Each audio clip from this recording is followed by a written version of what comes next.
In 2008, a loaf of bread in Zimbabwe cost $100 trillion. Not metaphorically, literally. The Reserve Bank printed a banknote with 14 zeros, the highest denomination ever issued in human history, and it couldn't buy you lunch. This wasn't a developing nation's growing pain. This was the systematic destruction of an economy that, just 2 decades earlier, was called the breadbasket of Africa. How does a currency become so worthless that people used it as wallpaper? The answer lies in a financial catastrophe so extreme that economists had to invent new numbers to measure it. Welcome to the Wealth Timeline, where we uncover how money, power, and history are woven together to shape the world we live in. Today we're examining one of the most catastrophic economic collapses of the 21st century, a crisis so severe that it redefined our understanding of how currencies die. This is the story of Zimbabwe's hyperinflation, where a nation's savings evaporated, its middle class fled, and trillion-dollar notes became collector's items instead of legal tender. April 18, 1980. The Republic of Zimbabwe emerged from the ashes of Rhodesia, ending a brutal 15-year civil war and decades of white minority rule. Under the Lancaster House Agreement, signed in December 1979, Robert Mugabe, revolutionary leader turned prime minister, inherited one of Africa's most structurally developed economies. The new Zimbabwean dollar replaced the Rhodesian dollar at par value and was initially worth more than the US dollar at official rates. But this prosperity concealed deep inequalities carved by colonialism. White farmers, less than 1% of the population, controlled nearly 74% of the most fertile agricultural land. They generated 80% of the nation's agricultural output, the backbone of Zimbabwe's export economy. The new government faced a fundamental tension: deliver land justice to the black majority while maintaining the economic engine that fed the nation. Throughout the 1980s, Zimbabwe experienced modest growth. GDP per capita increased by 11.5% during the decade, respectable, though slower than Western economies. The government expanded healthcare and education, reducing inequality. Robert Mugabe, who became executive president in 1987, promoted socialist ideals while largely adhering to mainstream economic policies. International donors, particularly Britain, provided substantial aid. Over £91 million specifically earmarked for land reform by 1996. But beneath this surface stability, cracks were forming. Protection policies sustained inefficient companies while discouraging exports by raising input costs. Foreign companies couldn't remit dividends. New investment was actively discouraged. And critically, the promised land redistribution was moving slowly or being diverted. By the mid-1990s, it became clear that much of the redistributed land had gone not to landless peasants, but to political elites. Mugabe himself allegedly received 15 farms. Cabinet ministers held 160 farms among them, while war veterans, promised supporters, received only 2. The question wasn't if this system would fracture, it was when. The late 1990s brought a perfect storm of destabilization. In 1998, President Mugabe made a decision that would accelerate Zimbabwe's economic unraveling. He committed troops to the Second Congo War. The intervention cost approximately $1 million per day. Opinion polls showed it was deeply unpopular, but several Zimbabwean businesses profited handsomely from mining and timber concessions awarded by Kabila. To finance this war, the Reserve Bank of Zimbabwe began what would become a fatal habit: printing money. Simultaneously, economic structural adjustment programs imposed in the early 1990s, designed with international agencies and tied to foreign loans, were failing spectacularly. A 40% devaluation of the Zimbabwean dollar was allowed. Price and wage controls were removed. The intended result was job-creating growth. The actual result was contraction. Growth stalled, employment fell, wages declined, and many industrial firms closed under high interest rates and increased competition. Then came the political earthquake. In September 1999, the Movement for Democratic Change, led by trade unionist Morgan Tsvangirai, emerged as the first serious opposition party in Zimbabwe's history. In February 2000, Mugabe held a referendum on constitutional changes that would have allowed the government to seize white-owned land without compensation. Despite vast media support for the government, the referendum was defeated 55% to 45%. It was ZANU-PF's first major electoral defeat in 20 years. Mugabe's response was immediate and violent. On February 26–27, 2000, just days after the referendum defeat, the Zimbabwe National Liberation War Veterans Association, backed by Mugabe, organized invasions of white-owned commercial farms. This was officially termed the Fast-Track Land Reform Program. What followed wasn't orderly redistribution, it was chaos. Farms were seized at gunpoint. By 2002, war veterans had killed white farm owners on at least 7 occasions, along with dozens of black farm workers. Over 200,000 farm workers were displaced and left homeless. The new recipients? Many had no farming experience or training. Analysis from February 2000 showed the reality. Cabinet ministers held 160 farms among them, sitting ZANU-PF parliamentarians 150, while only 49.9% went to rural peasants. Farms fell into disrepair or were given to Mugabe loyalists as political rewards. The economic consequences were immediate and catastrophic. Food production collapsed by 45%. Manufacturing output fell by 29% in 2005, 26% in 2006, and 28% in 2007. Zimbabwe, once the breadbasket of Africa, producing massive maize surpluses, became import-dependent almost overnight. The banking sector collapsed as farmers couldn't obtain loans. Unemployment surged toward 80%. Life expectancy plummeted. Much of Zimbabwe's middle class fled en masse to South Africa and beyond, taking capital and skills with them. And the government's solution? Print more money.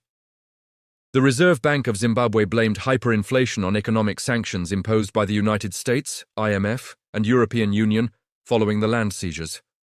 But the real accelerant was monetary policy. In 2006, the bank announced it would print larger notes to buy foreign currencies. By 2008, the Reserve Bank printed 21 trillion Zimbabwe dollars to pay debts owed to the IMF. The death spiral had begun. More money chasing fewer goods. Rising prices leading to more printing, leading to higher prices. The classic hyperinflation feedback loop. But what came next defied comprehension. Zimbabwe first crossed the hyperinflation threshold, defined by economist Philip Kagan as 50% monthly inflation, in March 2007. But that was just the beginning. By June 2008, the annual inflation rate reached 11.2 million%. The government stopped publishing official inflation statistics in July 2007, a transparent attempt to hide the catastrophe. Economists had to devise alternative measurement methods. The most famous was the Old Mutual Implied Rate, which used the price differential of Old Mutual shares traded in London and Harare to derive actual exchange rates, since official rates were meaningless fictions. In mid-November 2008, hyperinflation reached its apocalyptic peak, 79.6 billion% per month. This translated to an annual rate of 89.7 sextillion%, a number with 21 zeros.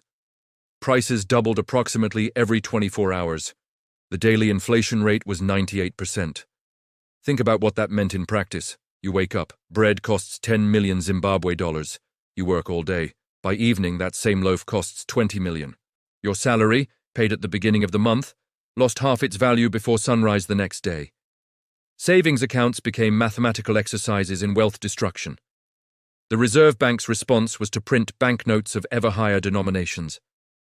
In 2008 alone, Zimbabwe announced new notes with dizzying frequency. First came the $250 million note, then 500 million, then 5 billion, 25 billion, 50 billion. The $100 billion note was announced just days after the 50 billion. And then, on July 30, 2008, the Reserve Bank issued what remains the highest denomination banknote ever printed in human history, the $100 trillion note. 14 zeros. $100,000. It featured the Chiremba balancing rocks on the front, a bitter metaphor about economic balance, Victoria Falls, and an elephant on the back. intricate security features, including optically variable ink, UV reactive elements, and the Zimbabwe bird emblem.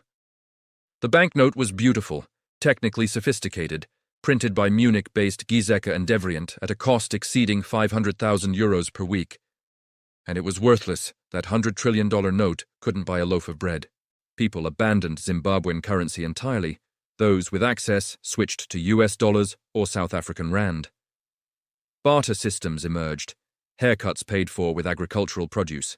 Shopkeepers simply refused Zimbabwe dollars, demanding foreign currency instead. On September 13, 2008, the government effectively legalized foreign currency use, acknowledging reality. The social costs were devastating beyond measure. Anyone with savings, a lifetime of work, lost everything unless they'd managed to convert to foreign currency, which exchange controls made nearly impossible. Pensions evaporated. Property values collapsed. The unemployment rate reached 80%. An estimated 3 million Zimbabweans, roughly a quarter of the population, fled to neighboring countries, particularly South Africa. By early 2009, the charade was over. On February 2, 2009, the Reserve Bank announced it would remove 12 zeros from the currency, launching the fourth dollar. But nobody cared. The damage was irreversible. On April 12, 2009, use of the Zimbabwean dollar was officially suspended indefinitely. The economy switched to a multi-currency system, primarily using the US dollar and South African rand. In 2015, the government formally demonetized the currency, offering $5 per wheelbarrow load of Zimbabwe notes. The hyperinflation was over, but Zimbabwe would never fully recover. The story should have ended there. It didn't. Between 2009 and 2018, Zimbabwe's dollarized economy stabilized remarkably. Inflation averaged just 2.1%. GDP per capita grew at 5.4% annually. The country began rebuilding. Then, despite this success, the government made an incomprehensible decision. In 2019, it reintroduced the Zimbabwean dollar, now called the RTGS dollar, and prohibited foreign currency use. History repeated itself with grim precision. By mid-July 2019, inflation hit 175%. By October 2020, it reached 417%. The monthly inflation rate climbed to 55% in March 2020, perilously close to hyperinflation's threshold. As recently as June 2023, annual inflation climbed back to 172%. In April 2024, Zimbabwe launched its sixth currency attempt since 2008, the ZiG, or Zimbabwe Gold, supposedly backed by gold reserves. Skepticism is overwhelming and justified. The government's history of underreporting money printing activities, in some cases by over $20 million monthly, means trust is non-existent. The fundamental lesson remains unlearned. Unrestrained money printing and irresponsible fiscal policy inevitably produce inflation. But Zimbabwe's nightmare offers critical insights for the global economy. First, hyperinflation is primarily a crisis of confidence. Zimbabwe's hyperinflation persisted partly because citizens expected it to continue. When people believe currency will lose value, they act accordingly, spending immediately, demanding higher wages, raising prices preemptively. Expectations become self-fulfilling prophecies. Second, institutional credibility, once destroyed, takes generations to rebuild. Zimbabwe's central bank lied about money printing. The government seized property without compensation. Courts were ignored. These acts didn't just damage the economy, they obliterated the social contract between state and citizen. Third, political incentives often override economic rationality. Mugabe's land seizures were economically catastrophic but politically calculated. They consolidated power, rewarded loyalists, and mobilized support by appealing to historical grievances, even as they destroyed the nation's productive capacity. Today, Zimbabwe's experience serves as a stark warning in an era of unprecedented global money printing following the 2008 financial crisis and COVID-19 pandemic. While developed nations haven't experienced hyperinflation, the mechanisms are identical. Governments financing deficits through monetary expansion, central banks purchasing government debt, and the persistent question of when, not if, these policies produce inflationary consequences. The $100 trillion note, now a collector's item selling for over $100, stands as a monument to a simple truth. When governments can print money without constraint, and when institutions fail to enforce discipline, the result is always the same. Wealth doesn't disappear. It transfers from savers to debtors, from citizens to elites, from the future to the present. 3 takeaways from Zimbabwe's hyperinflation catastrophe. 1. Hyperinflation is never purely an economic phenomenon. It's political. Zimbabwe's crisis emerged from deliberate policy choices, financing an unpopular foreign war, seizing productive farmland to reward political allies, and printing money rather than making difficult fiscal decisions. The Reserve Bank didn't accidentally print too much currency. It systematically chose monetary expansion over every other option, knowing the consequences. 2. The destruction of productive capacity compounds monetary chaos. When Zimbabwe seized white-owned commercial farms, it didn't just redistribute land. It eliminated the knowledge, capital, and infrastructure that made that land productive. Food production collapsed by 45%, not because the soil changed, but because expertise vanished. Money printing accelerated to finance food imports that were previously unnecessary. This created a feedback loop. Less production required more imports, which required more printing, which caused more inflation, which reduced production further. 3. Once hyperinflation begins, conventional monetary policy becomes powerless. Zimbabwe tried price controls. They worsened shortages. It redenominated the currency 3 times. Cutting zeros changed nothing. It raised interest rates. Businesses still couldn't function. The only solution was abandoning the currency entirely and rebuilding institutional credibility from zero. There are no partial fixes to complete monetary collapse. Zimbabwe's $100 trillion note will forever remain one of history's most powerful artifacts, tangible proof of how quickly confidence can collapse, how thoroughly wealth can evaporate, and how devastating the consequences become when governments prioritize political survival over economic stability. Because in the timeline of wealth, every rise comes with a hidden cost. And when nations forget that money is trust made tangible, they discover how quickly trillions can become worthless. If you enjoyed uncovering this hidden story, make sure to like this video, subscribe to the Wealth Timeline, and turn on the bell icon, because history's next secret is already unfolding.